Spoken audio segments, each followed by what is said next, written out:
Hi YouTube, Night Ninja here. Yeah, today just going to be doing part 2 to the water deck profile. And we're just going to talk through different combos I like to play with my cards. So if we start off with one of the main things of this deck, which is to get Umi on the field. Now, Legendary Ocean and Lemuria the Forgotten City, they're both always treated as Umi, but they both have different effects. So Legendary Ocean, all water monsters on the field gain 200 attack defense and can reduce the level of all water monsters in both players' hands and on the field by 1, which is quite handy when you've got a level 5 monster that you want to bring out without tributing. And then obviously the Forgotten City, it's all water monsters again, gain 200 attack defense, but once per turn during my main phase, I can have all water monsters I currently control and gain levels equal to the number of water monsters that I control until the end of the turn, which is quite handy for when I want to get some of my synchro monsters out.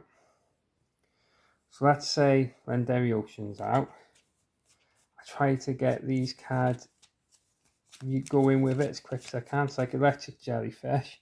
Let's say I had this in my hand, or if I had that on the field, I can send it to the graveyard, or I could get one for my deck, and I can special summon one water monster. Now the water monster I usually go for is either Gantala nice and early, depending on how things are going, or I go for Mega Fortress Whale, just because of their effect. So like if I got Gantala and I've got Defender of the Ice Barrier in my hand, I've just special summoned him. On my next turn, what I would do was summon him out. So now, because I control another Ice Barrier, my opponent can't attack if their attack is higher than 1600. So ideally, I'd get him into defense as soon as I could, just in case he got a monster, say 1500. But that's a little combo. And then what's nice is, say we had Bernard in the graveyard. Once per turn at the end phase, because of his effect, I can bring him back and summon him onto the field. So you end up with 5 monsters in the end, and they're all doing something. It's the same if I've got synchro monsters in here that I want back. So say I wanted Shashula just because of his attack, and with this on the field, it'd be on 2900. It's just a nice way to recycle them and bring them back to the field. But if we go back to Electric Jellyfish, second effect is that when my opponent activates a monster effect or spell card or effect while Umi is on the field, I can negate it, and then I can make this card gain 600 attack. I can do that once per turn, so in effect he's gaining 600 attack each turn, so he's going to get stronger and stronger, which makes him quite a useful card. So then another one that I run with the Umi base cards is Doomcracker. So if Umi's on the field, I can target one water monster that I control except Doomcracker and one monster my opponent controls. I can special summon this card to my hand, and if I do, I can return my monster to my hand and I can destroy my opponent's monster, which is a really handy ability to do, especially if they've got a monster on the field. It's a bit of a pain. It's another level of control. And then if my opponent declares an attack, I can return this card to my hand and negate the attack. So in effect, I can get him out each turn and he'll be coming back and protecting my life points. So obviously, like I said, Mega Fortress Whale is quite a big card for this deck, just because of its first effect. If Umi's on the field, I can activate this effect where my water monsters can attack directly this turn, which is really handy, because if we say I had Mega Fortress Whale, Trishula, Gantala, that's already close to 8,000 attack. So it's near enough game over, even if I had, like, I don't know, Doomcracker on there, just for that little bit extra. It just, unless my opponent's got something to stop the attack, it'd be game over, so it's quite a handy little ability to have.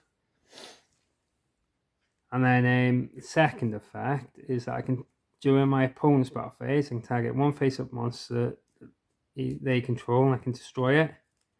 And then its last effect is if this card is on the field, it's destroyed by battle or card effect, I can either add to my hand or special summon one water warrior monster from my deck.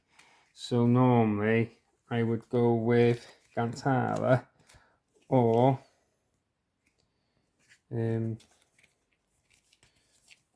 I'd go for Legendary Fisherman 2. Now I like to run Legendary Fisherman 2 because when Umi's on the field, he's unaffected by other monsters' effects. And if it's destroyed by battle, leaves the field because of an opponent's card, then I can add a level 7 monster from a deck to my hand. So it just opens things up to let me get the different cards easier, like General, Gantala, or Mega Fortress Whale. Then obviously as well, it links in because you get rid of him to bring out Legendary Fisherman 3. And then when he's special summon, I can banish all monsters my opponents control. I can't attack with this card that turn. And then he can't be destroyed by battle or card effects. And he's also unaffected by spell and trap effects, which is really handy.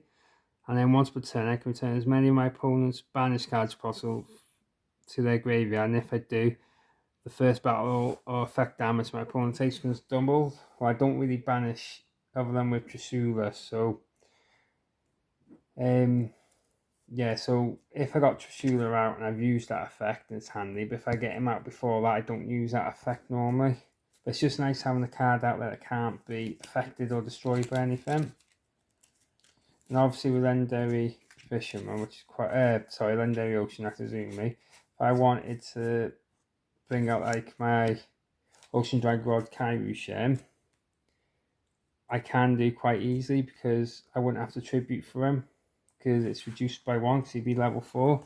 And this is a good card because while Yumi's on the field, my opponent can't control more than one non-water monster, which again, it's another good form of control. And if they have 2 or more, then they must send them to the graveyard. So they've only got 1. And then during my main phase, I can add from my deck to my hand 1 Umi or 1 Kairyu-Shin spell trap card and 1 Sea Stealth, which is quite handy because then that links in with your Fury Kairyu-Shin that I run and Sea Stealth attack.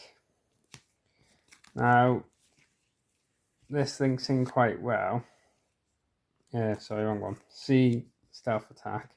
Because while Umi's on the field, so if I activate this and I didn't have Umi, I could activate it from my hand or graveyard. So if I've already all 3 of them in the graveyard, because I've activated this, I can then activate it on the field. But then once per turn, I can banish 1 warrior monster that I control into the end phase, and then none of my spell and trap cards can be destroyed for that turn. And then the second effect is at the start of the damage step, my water monster, whose original level is 5 or higher, battles an opponent's monster, I can destroy that monster.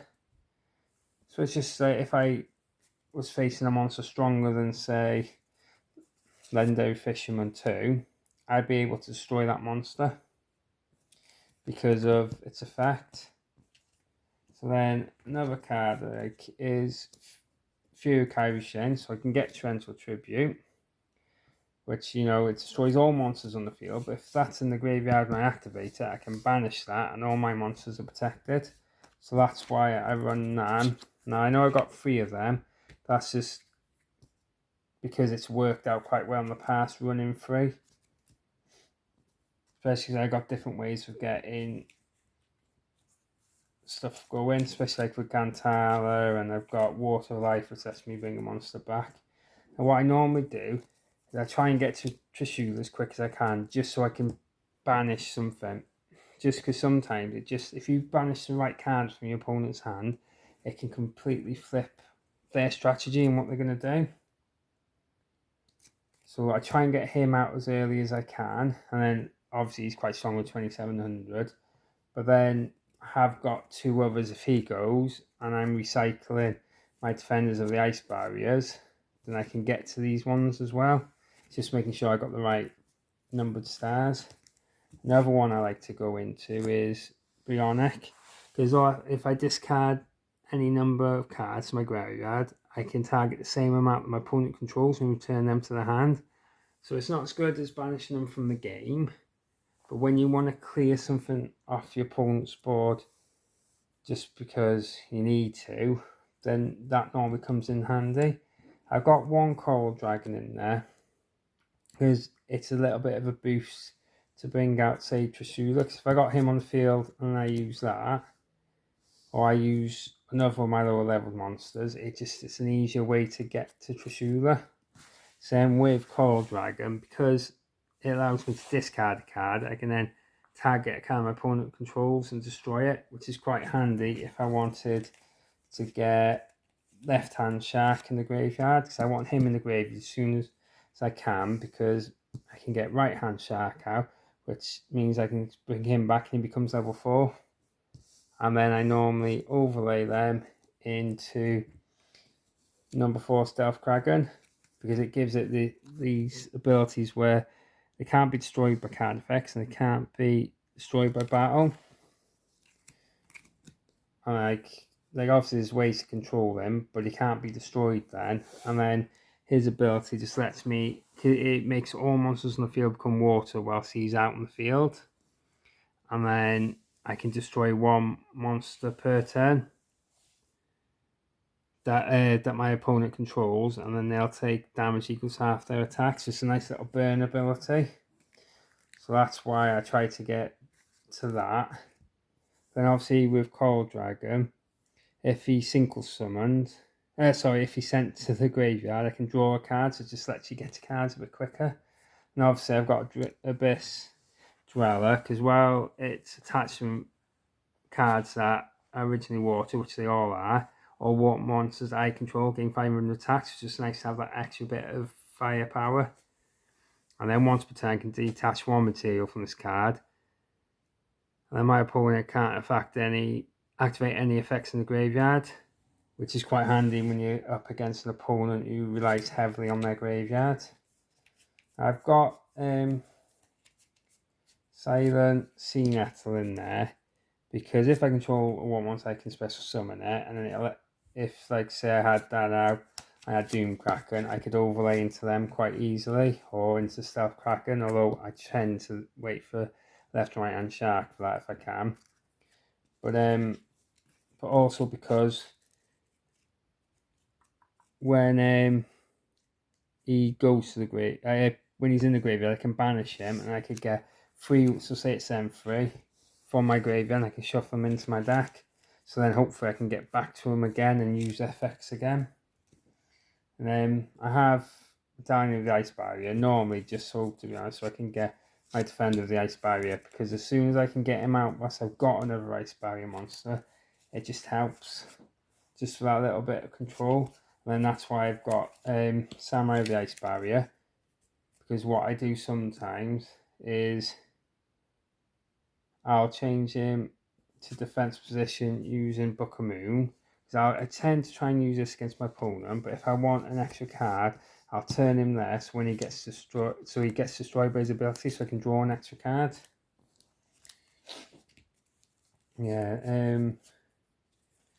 So they're the main combos I use, and obviously I got these just for a bit of control, so I can summon a monster from my opponent's graveyard, or I can stop them from their attack, reducing their attack to 0, and then negate an opponent's monster's effects. And it's quite handy because I've got this card. I can banish it. I can send one level 5 higher water monster from my deck to graveyard, and I can add another water monster from my graveyard to my hand, which is quite handy, especially if I want a specific card back.